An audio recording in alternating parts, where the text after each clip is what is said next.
Okay, we're going to start off. I'm not going to sing this morning. You're pleased to know? We're all speaking. So I've got the pleasure of introducing Tony Cohen, who's a professor of automated reasoning at the University of Leeds. He actually works about 20 miles from where I work, over a long period of time, in fact. But I first met him in Breckenridge, Colorado, at ICAPS. So that, and he was chairing the knowledge representation conference at that time. So he's the director of the Institute of AI and Biological Systems in the University of Leeds, and he's had a long and distinguished career. He studied under Pat Hayes at the University of Essex. So Pat Hayes is the guy who wrote that paper in defense of logic. I don't know whether you remember it, from the 1970s.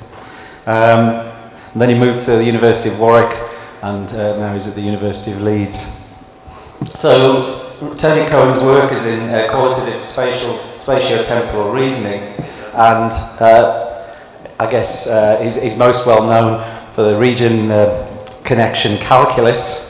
And in fact, I came across this while working on a paper on computer vision with a colleague a while ago, and came across all his work, and even has a Wikipedia page.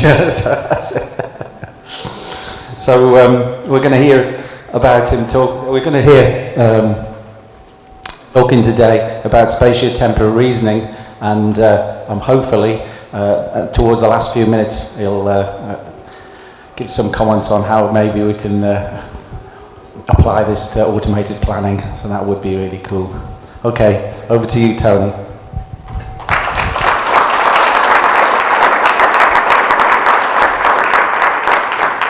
Okay, thanks Lee, and thanks very much for the invitation here. It's a pleasure to come back to a real ICAPS as opposed to just a pretend AIPS sort of half day with KR. So this is my first time to South America as well, so lots of firsts for me here today. So sorry, this is on the wrong slide here.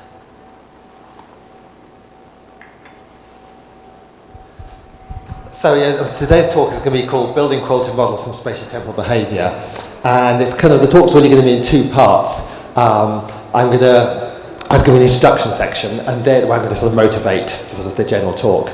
And then I was particularly asked to give a kind of brief overview of qualitative spatio-temporal reasoning.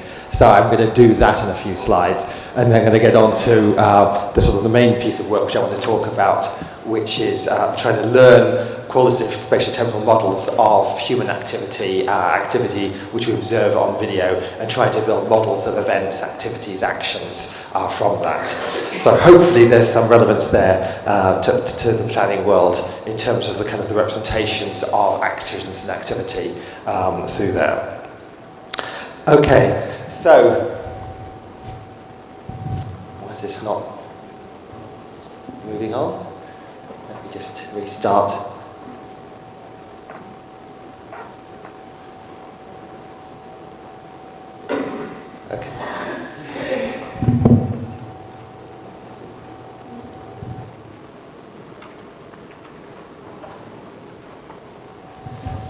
Okay, so if you think about an agent moving around in the world, it needs to think about what kind of objects there are, what they can do, what they can be used for, what kind of actions and events there are, which objects participate in which events, and so forth. So there's a lot of activity and knowledge about the world an agent is going to have to know about. And the question, of course, is then how an agent is going to acquire this knowledge and how it should be represented.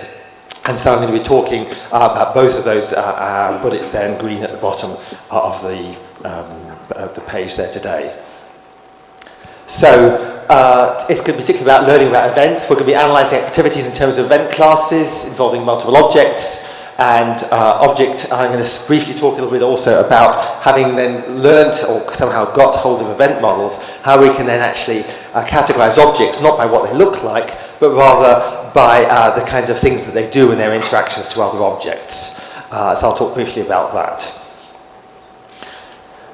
So this is not a new approach, of course. It's not a new thing to do. In fact, you can go all the way back to the Machine Intelligence series of books edited by Don Mickey, Machine Intelligence 6, which is also interesting because there was another paper in that volume which actually my PhD was based on, but that's another talk, another story, another day. But if we look at this one by Barrow and Popplestone, then they had this paper called Relational Descriptions in Picture Processing, and on the right there you see a piece of ASCII art of a cup, and to the bottom right you can see some, in rather slightly illegible probably, but you've got the A is the inside of the cup, B is the main part of the cup, and C is the handle, and you've got various spatial relationships between the cup. And so they're already talking about how to describe the world relationally back in 71. And then if you actually look at the end of that paper, it's actually an interesting conclusion. It says, let us consider the object recognition program in its proper perspective as part of an integrated cognitive system. One of the simplest ways such a system might interact with the environment is to simply shift its viewpoint, to walk around the object. In this way, more information might be gathered and ambiguity is resolved. Such activities involve planning. Okay, so here's my first link to planning. Inductive generalization. Indeed, most of the capacities are acquired by an intelligent machine. So to develop a truly integrated visual system thus becomes almost coextensive with the goal of producing an integrated cognitive system. So the point is, although, in the beginning of AI, there was sort of AI and all the subfields of AI were really kind of dealt with at the same time, and there weren't these separate communities for computer vision and machine learning and natural language and knowledge representation that we have now. But then kind of over the years, the computer vision community has very much kind of split off and gone its own separate way. And so people talk about AI and computer vision as though they're two separate subjects. And I think very much still that they really still should be regarded as, as part of the same thing. I mean, there is this, going back to the previous slide, you go, Takeo Kanade, his keynote talk in Ichikayo 3 made this kind of call that we try to reconnect logic and vision. And if you look around, there is increasingly more work in this area, and that's sort of part of the thing we'll be doing at Leeds, but there's other people around the world trying to do that as well. So this is actually not vision produced by computer vision. This is actually produced, a little video produced by a couple of psychologists from the psychology experiment back in 1944 by Hyde and Simmel. And they gave this to human subjects, and they asked them to describe what they thought was going on in this little scenario. And as you watch it, you probably can sort of start to tell a little story. Maybe you ascribe genders to these little, to the triangles and the circle. Maybe you kind of make up a story about what's happening. But the point is that it's only a circle and a triangle, so you've got no preconceived ideas about what these things are based on their shape. If you just saw a triangle and a circle, you wouldn't have any immediately preconceived idea of what they might do. But just by looking at the interactions between their objects, the relative spatial positions, their movements towards each other and away from each other over time, and so forth, you actually can start to talk about what kind of activities are going on, and as I say, tell a story which is going to have a dramatic denouement any moment now. Okay, so he gets his girl, and this guy's rather frustrated. Okay. So the point is, as I say, is that what's important often is not what objects look like, but rather what they do in their interactions with other objects. So this leads me on now to talk about the qualitative spatio-temporal representations. I'm going to spend a few slides talking about that.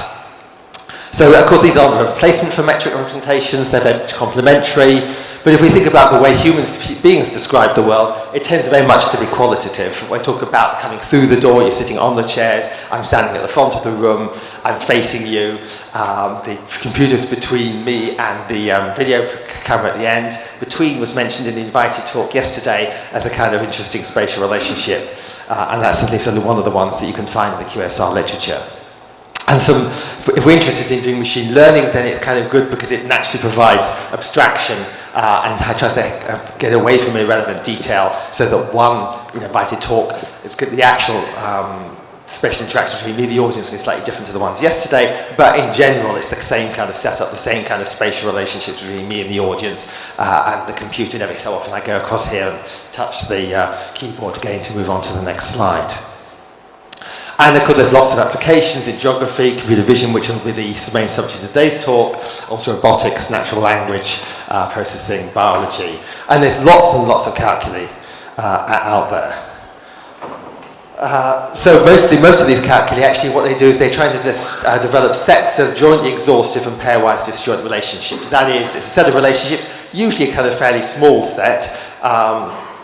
Lee already mentioned the RCC calculus, which we'll come on to in a moment, which has got in various forms by either 3 or 5 or 8 or 22, but a relatively small number. There's temporal calculi, which has 3 of these. Spatial, there's actually hundreds of these things out there by now. Spatio-Temporal calculi, I haven't actually counted, but there's some small number. Somewhere between the temporal and the spatial ones, probably. So, in one of these calculi, there's exactly one relationship that will hold between any 2 objects at any one time, and there will always be exactly one relationship. So, they cover the possibilities, and only one will be possible. So let's look at qualitative temporal calculi to begin with. I'm sure you're all familiar, particularly within the planning community here, with things like Allen's interval algebra, Wilhelm-Kaus's point algebra. You see the interval algebra here, which we're coming back to later on in the talk. So we've got between 2 one-piece intervals, we've got 6 possible relationships, which the first one could be with respect to the second, it could be before it, could meet it, overlap, they could both start at the same time. The first one could be during it, or they could be finished at the same time. Those are all asymmetric, so we can get the inverses as well, and then the equality case, so that gets us 6 times 2 plus 1 is 13. And then you can make that more expressive, you can add durations to it, and basically that's sort of like a cross product between the IA and the PA. So then we can talk about whether one duration of one interval is smaller or equal to the other one. Of course, if one interval is part of the other one, so starts, during, finishes, then obviously it has to be part of, so that means that's why you don't get the full 3 times 13 possibilities, you actually get 25. So, but as I say, move to the spatial case, and you really get many, many more possible calculi, and this really divides the multidimensionality of space as opposed to just the one-dimensionality of time. Of course, what you can do is you could just try to apply the Allen interval calculus in 2 dimensions, so you can take 2 regions, project them to the x-axis, to the y-axis, and that kind of works reasonably well.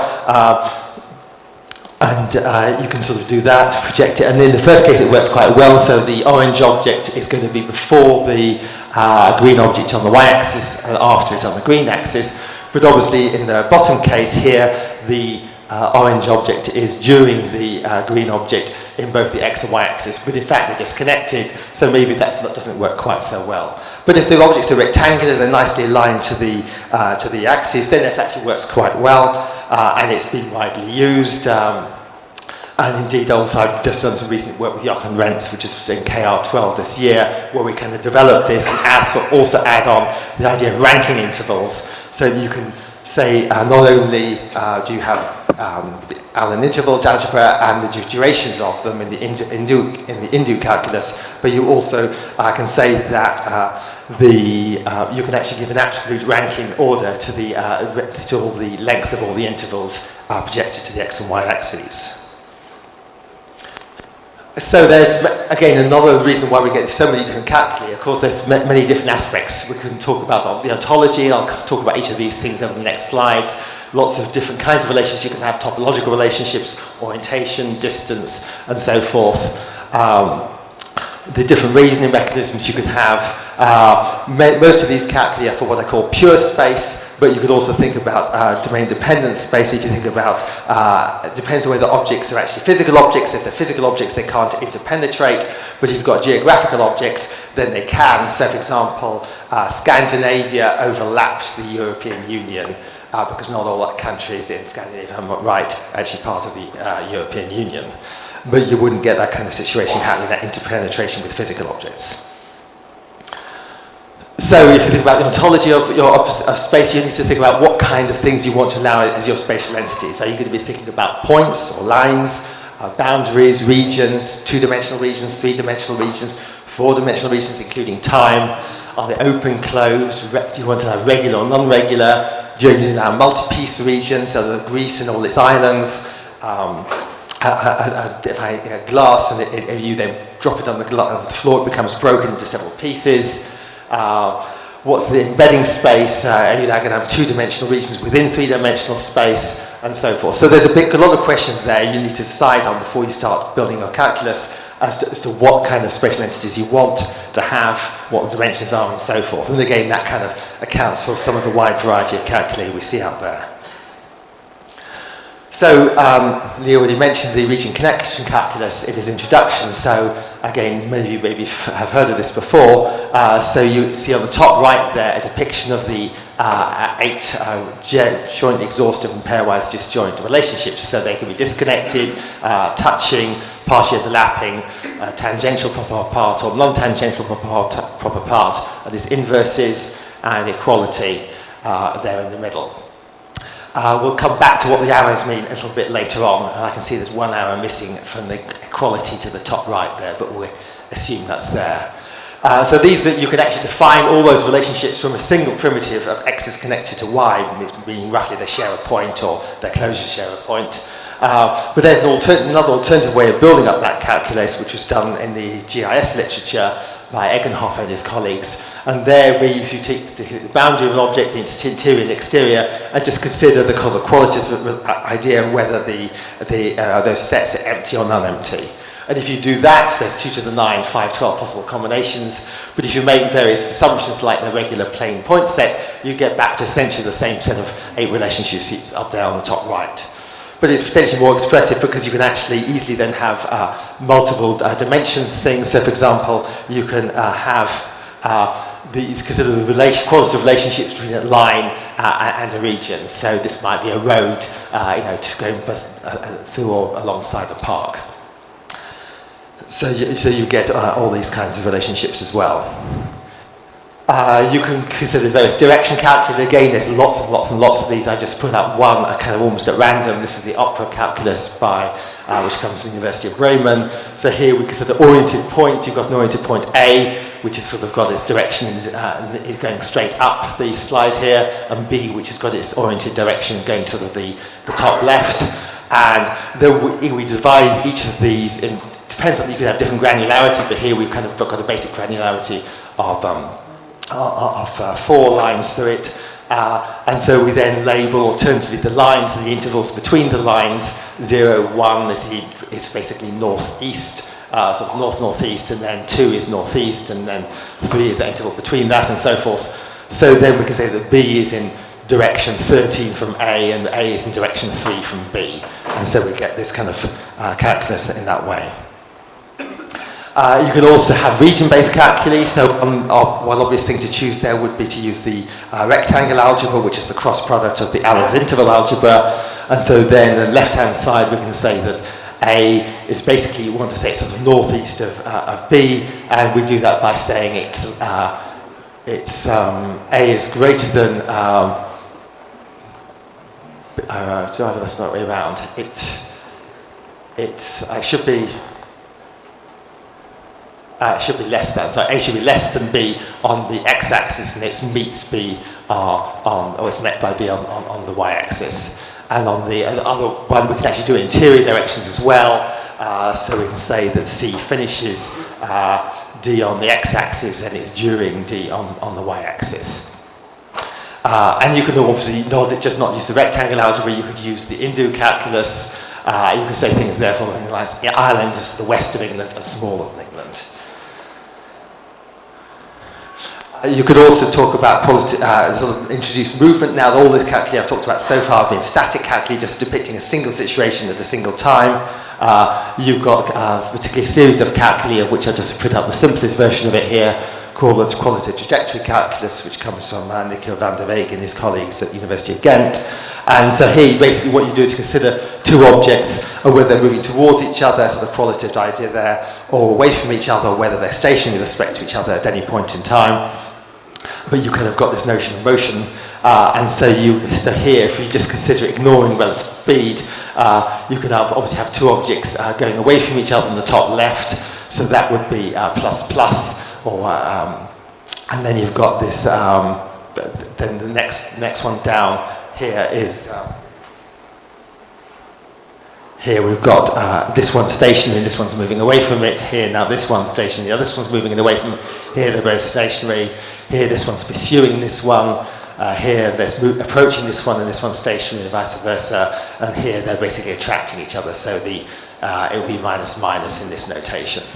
So again, there are various different other versions of this, sort of 2 dimensions, 3 dimensions,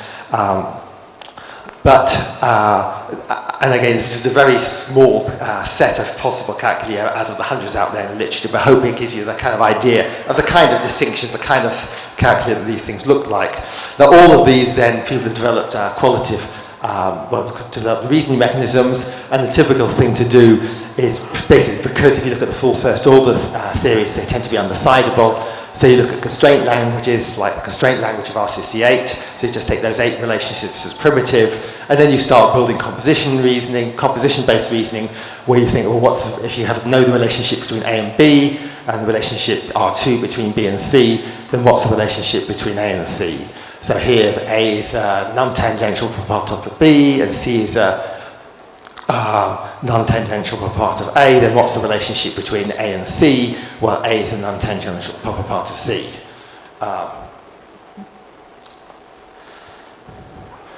But in general, you might get a disjunction, and this is very typical for qualitative reasoning. So if you have that the region here is a tangential proper part of the purple region, and here, depending on whether it's so here it's also tangential proper part, but depending where it is, it's either going to be a tangential or a non-tangential part of the outer region. And so you can then pre-compute these composition tables. People have looked a lot at the tractability of determining consistency using these composition tables. Under certain circumstances, they will determine consistency for you. And so people then have looked at trying to compute the maximal tractable subsets, which will make this operation of finding, detecting whether a set of relationships are consistent or not, more efficient. And there's an automatic procedure being developed by Jochen Rentz, which will actually do this for kind of a fairly wide set of arbitrary calculi. So you don't actually have to compute those maximal tractable subsets manually. There's also, I just thought I mentioned something funny. There's some work being done by Frank Bolton and Michael Zakhariyashev, which then combines temporal logic with RCC, Boolean operations and regions. So you then get this decidable logic, which is actually piece-based complete. You've got temporal operators like since and until, and you can define next, always in the future, sometime in the future. And that gives you the ability to say things like, for example, Kosovo will not always be part of Yugoslavia, and just in blue above it you've got the modal logic formula for that, or only Germany will use the euro forever. Who knows whether that's going to be true or not. Tomorrow, the UK will still be composed of Great Britain plus Northern Ireland. So this is kind of quite expressive. You can have, you can see here, you've got temporal operators here inside an RCC relationship. Here you've got a composition of temporal operators with the temporal operators outside. Here we've got Boolean operations inside the RCC relationship. So this is kind of pretty expressive, but still remains decidable, and in fact piece-based complete. I said I'd say what those arrows meant just earlier. So this basically, these arrows tell you what the next possible relationship would be, assuming continuous movement, continuous transition, continuous deformation of the regions. So if you start at the left-hand side here with disconnected, you then have these two pieces disconnected, and if you think about these things moving, I've actually got a slight gap there, but they're supposed to be touching.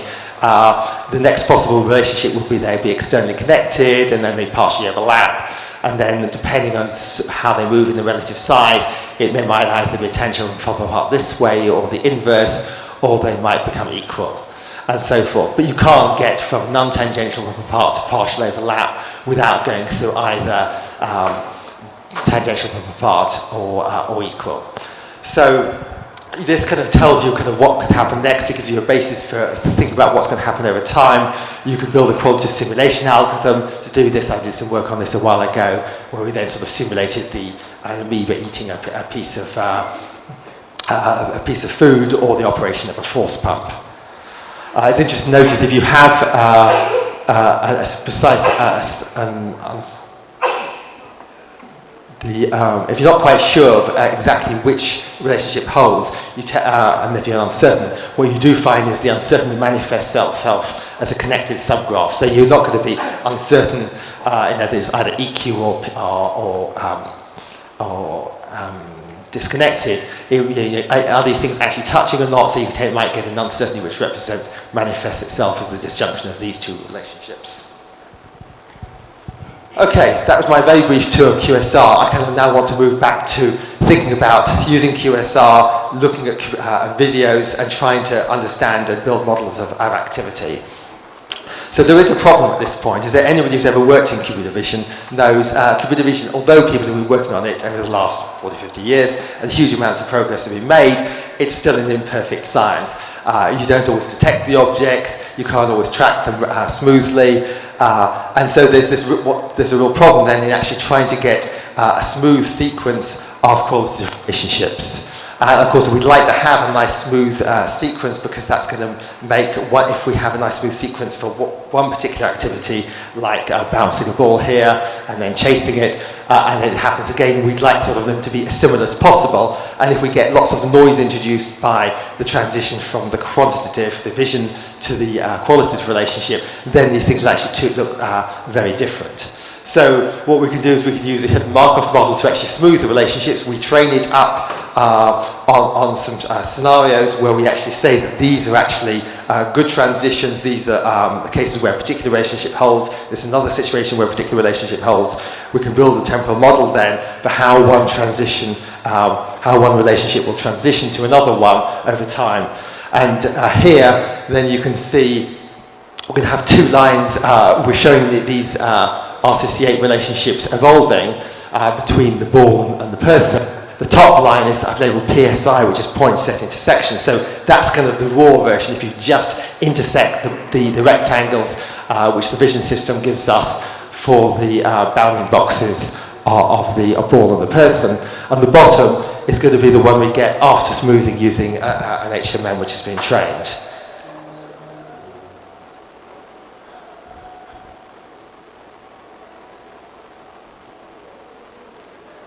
Play. There we go.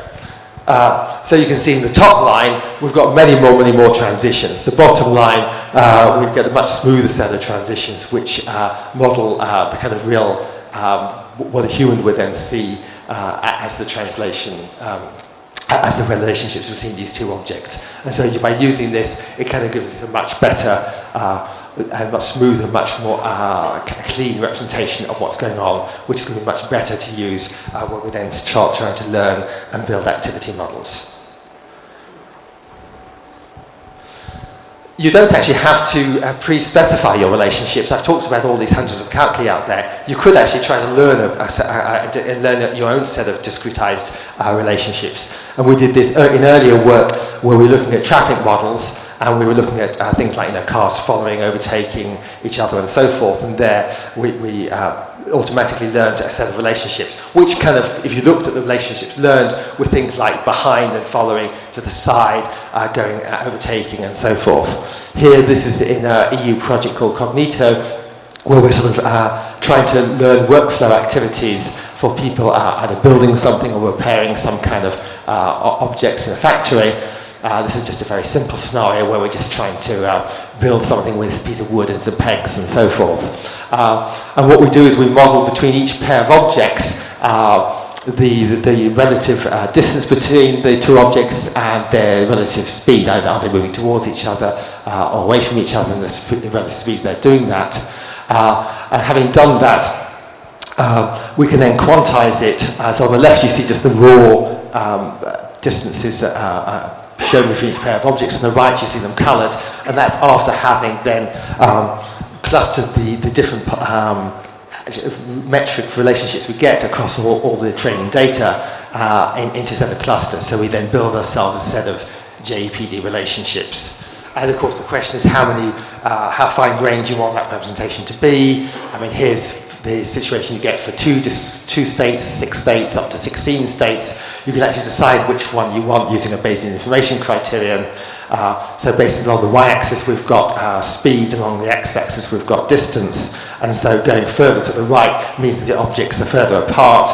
Going up means they are moving away from each other. Going down the...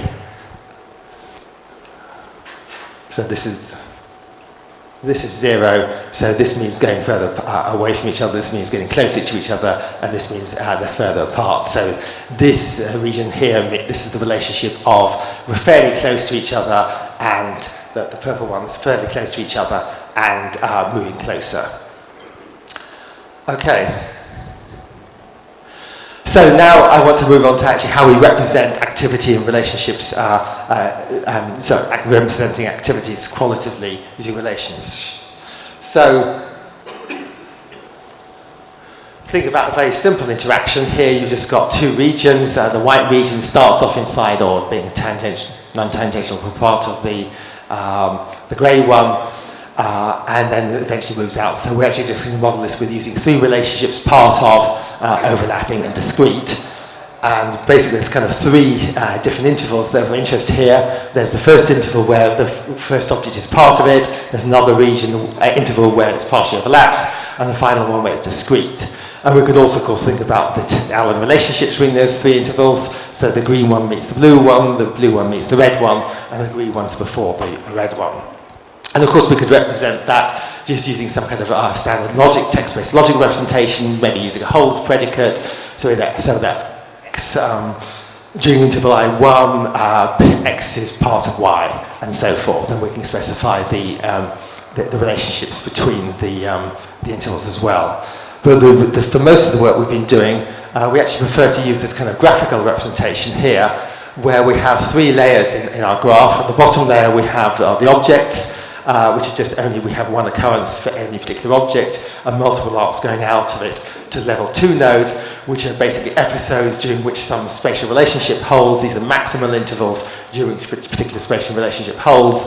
And at layer 3, we then have the Allen-Temporal relationships holding between those 3 episodes. And so this is entirely equivalent, if you like, to the textual representation at the top. But as we'll see in a moment, we can actually do some interesting graph-based operations in terms of comparisons between graphs, and it kind of gives us a much more compact way of talking about these kinds of relationships and these kinds of situations.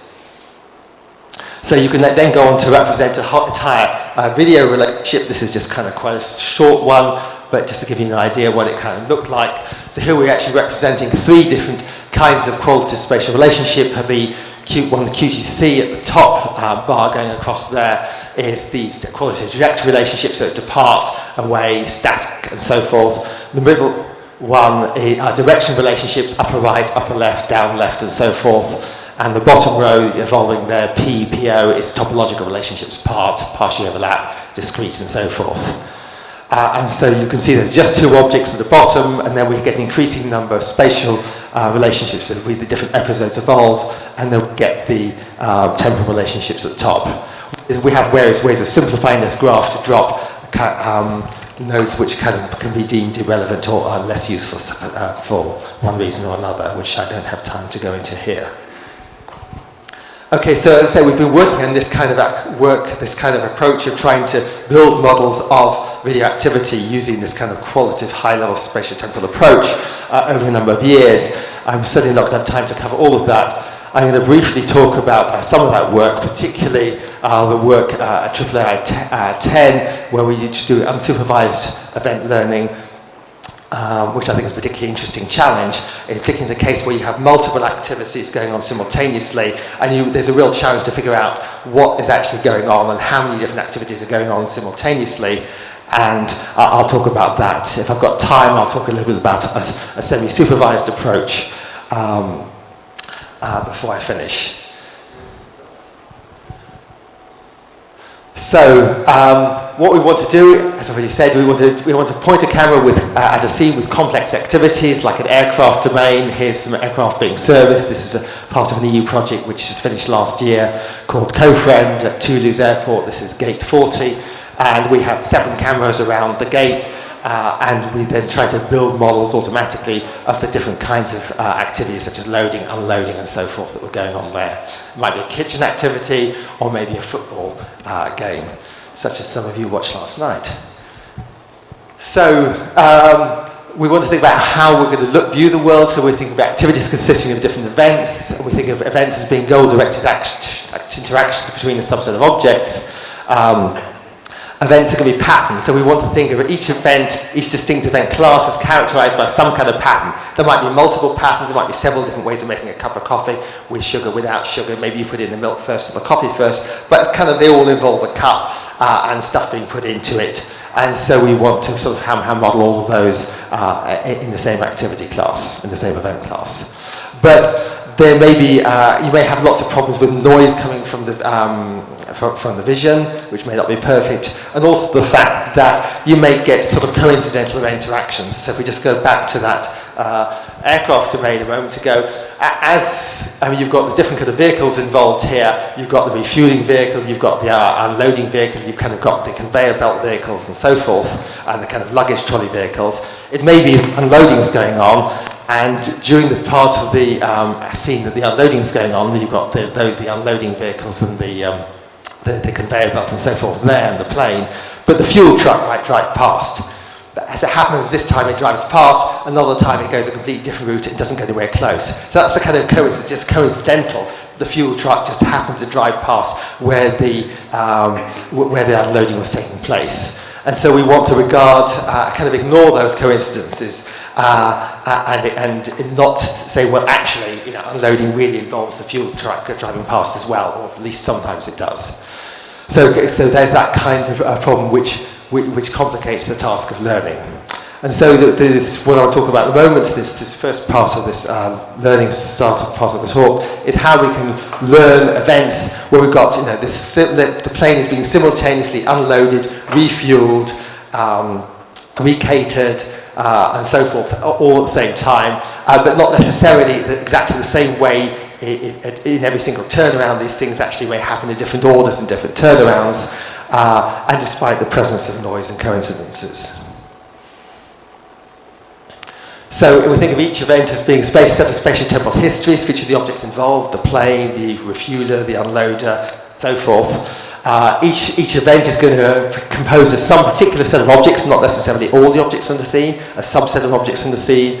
Each actual event is unique, but we want to then abstract away from each individual event to notions of event class, where there may be some variation in how the event class is performed amongst the different instances of that event, but that they will still have similar description. Of course, just by using a qualitative spatio-temporal relationships, we've already abstracted a lot from a lot of this sort of individual variation that may go on.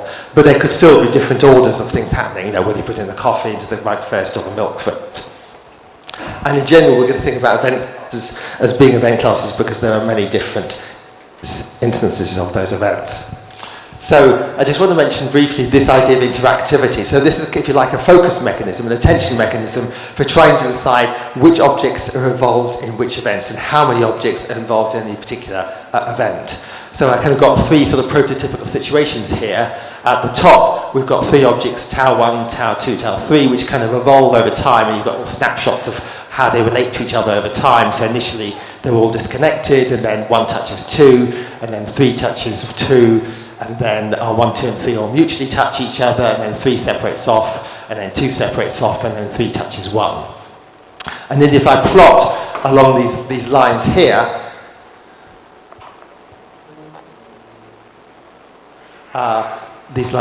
which then tell me when there's a spatial change, there's a change of spatial relationship between the different objects involved. So here, at this point here, there's a change in spatial relationship between tau 1 and tau 2, and there's another change here, and here's the change between tau 2 and tau 3, and between tau 1 and tau 3.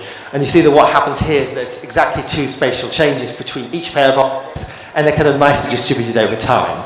Compare that with, say, the bottom situation now, where again there's 2 sets of spatial changes between each of the objects, but basically initially what's happening is the interactions between 7 and 8, and then between 8 and 9, and then between 9 and 7. So maybe that looks rather more like 3 separate events happening one after the other, rather than bind event. The middle one is kind of a situation where actually number 6 really looks rather like a bystander because it doesn't have any spatial changes at all with 4, and there's only 2 between 5 and 6, but all the action seems to be happening between 4 and 5. So maybe 6 isn't really part of this event at all, and it's really just an event involving 4 and 5. So this kind of says that if we're thinking about just a single event, maybe the top one is the best, where we have 3 objects. The bottom one maybe is 3 separate events, and maybe the middle one is actually just a single event but involving 2 objects rather than 3. That maybe that all 3 of them are still, it's not a kind of a Boolean decision. We can have degrees of interactivity, and so we can actually score these things, and we've got a way of scoring these different situations to how interactive they are. But this kind of gives us a way of trying to decide, when we have lots of activity happening simultaneously, which objects are involved in which activities. So the summary of this, the way we do unsupervised event learning, which I don't have time to go into too much detail here today, basically, the way we characterize any particular event class is non-parametrically. So we have these event graphs, which I showed you earlier. Each event class will then characterized by a set of event graphs, which kind of characterize the characteristic ways of performing that particular action. So, putting the milk in first, putting the coffee in first, with no sugar, with sugar, and so forth. So there'll be maybe 4 or 5 different ways of making coffee, and each of those will have a kind of characteristic event graph. Maybe some of them will involve 2 objects, just the milk and the coffee. Maybe just the coffee and the cup, and others one might involve sugar as well. So you could have a varying number of objects, but essentially you characterize each event by a set of these event graphs. And then the task is try to explain data, the video that we see, which has been abstracted to this big activity graph involving all these qualitative spatial relationships at these 3 different levels of the graph.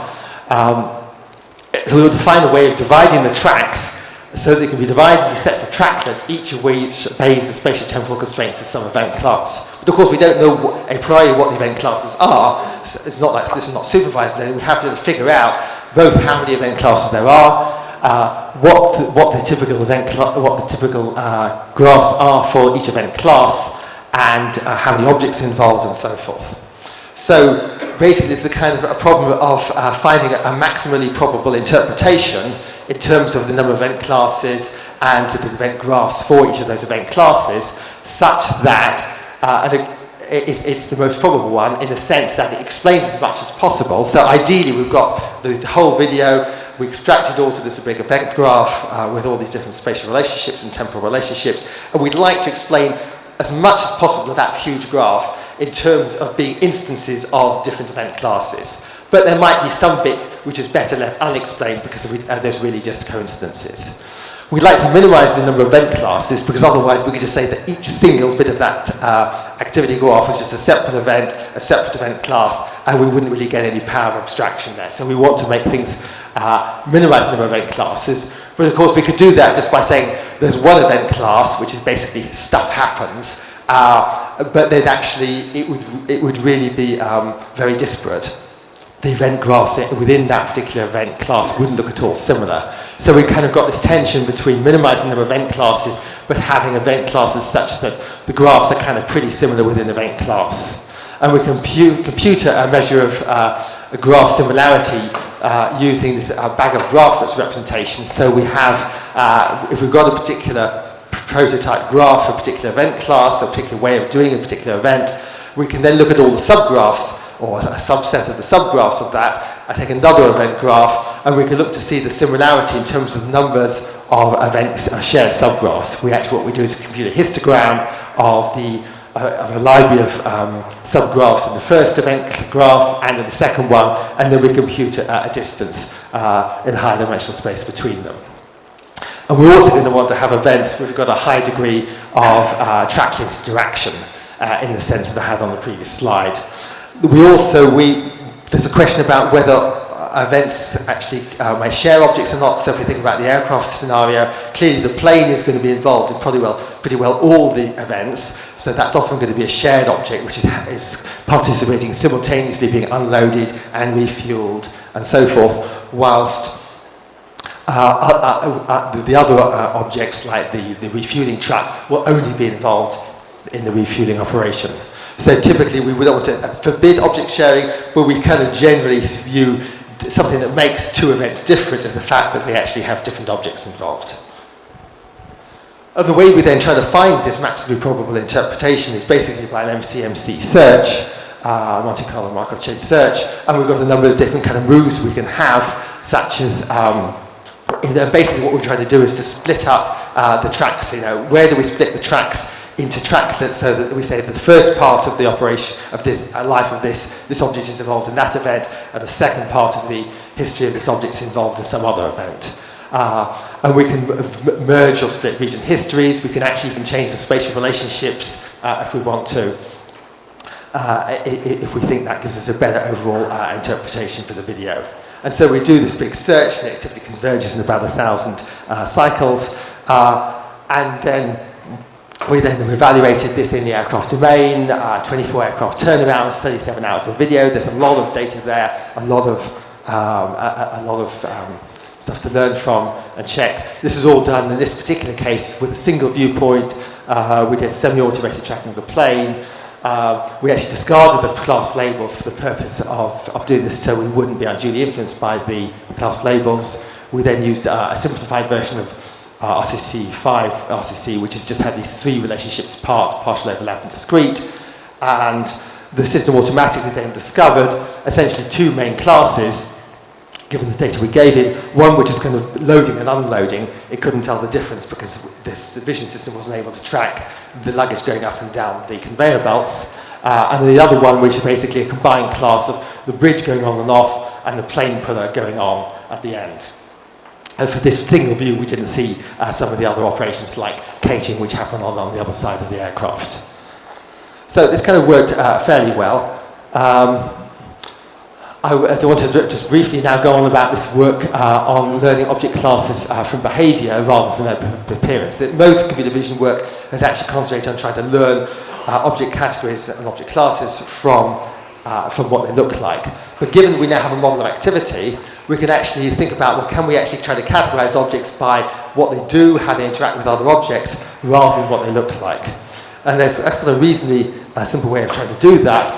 Basically, what you can do is have all the different event classes, so those form the columns here. You've got all the objects which form the rows, and basically we look at each event class has got a number of different arguments. So something like refueling involves the aircraft and the refueling truck, so there's just two objects involved there.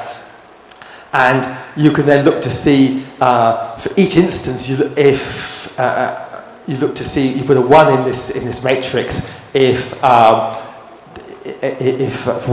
for all the different objects that occur in argument position 1 of event 1, and then put another row, another column will be all the objects which appear in argument position 2, and another row, another column will all the objects which appear in argument position 3. If you then compress these rows using PCA, you can then get a object taxonomy. So that here's one which we did kind of using a toy kitchen, and you can see it's nicely clusters of the food off to the left, the kind of pots and pans in another part of the hierarchy, then the utensils, the plates and so forth, the hands in another part, and even the visual noise in another part, with some nice sort of sub-hierarchies. So it's separated the toast from the vegetables, but that's still in a different part of the hierarchy too. And this is all done completely just by analysing activity, not by looking at the object appearance at all. And in the aircraft domain, again, here's just a sort of a visual analysis of going on. You can see that it's got it pretty good. So for example, looking over here, these all recognise the aircraft. It's all except for this one instance here. These ones here are pretty well all conveyor belts. These here are pretty well all the towing trucks. Okay, let me briefly just talk about the semi-supervised approach to event learning. So here, instead of trying to do unsupervised, we want to going to give some supervision. We want to try to minimize the supervision. And so the approach we've taken is just say, rather than saying exactly which objects involved event class, just by roughly delineating where the object and where the particular event is happening. So it's kind of like pointing, over there, there's the refueling. Over there, there's the unloading and so forth. So basically what you do, delineating a space-time cuboid, And then we have got a transactional typed inductive logic programming system, which then induces rules from that kind of data. So just a brief review of inductive logic programming. So the hypothesis space here is a set of all logic programs. Each rule is going to be of the form of the event is implied by some sort of conditions. It gives us a very expressive language for learning event models. And we want to find a set of rules such that all, or at least most of the examples are correctly labeled by those rules. And we'll be able to use types to improve efficiency and also reduce overgeneralization from noisy examples. The vision system doesn't always give us the correct object type classification, and by having a type hierarchy, we can actually mitigate against some of the problems caused by the vision system. So again, in this particular work, we then use 15 aircraft turnarounds. You can see there's a lot of data, 50,000 frames for each turnaround. In this particular case, we're using a different vision system by one of my partners in the project, where they then combined the views from 6 different cameras onto a ground plane using homographies and then a fusion operation. And we're getting about 350 spatial facts for each